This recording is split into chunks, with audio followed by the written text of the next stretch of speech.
به طور واضح معلوم است که رژیم رحمان پیمان ملی تاجیکستان را به خاطر شرکت نکردن در انتخابات پرزیدنتی سال 2020 تروریسم اعلان کرد.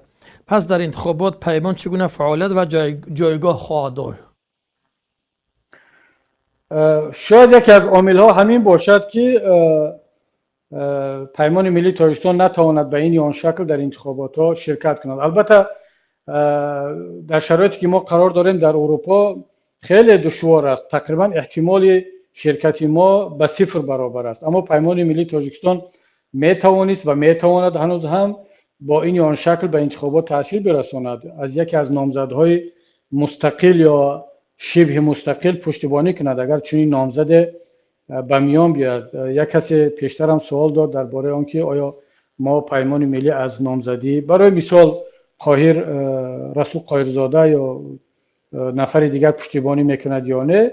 من گفتم که احتمال دارد اگر یک نفری نو بیاد ما به این آن شکل پشتیبانی کنیم، از طرفداران خود خواهش کنیم که به اون نامزد آواز بدهند.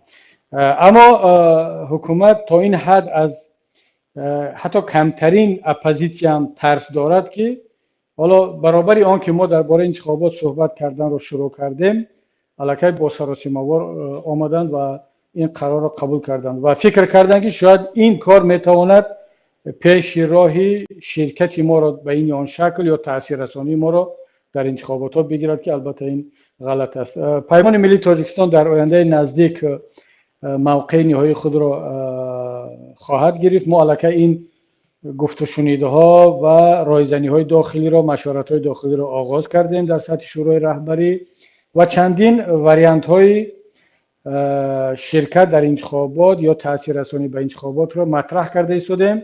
یکی از آنها را حتما انتخاب خواهیم کرد و حالا فرصت هست و ملت عزیز در آینده نزدیک در جریان کارها خواهد بود.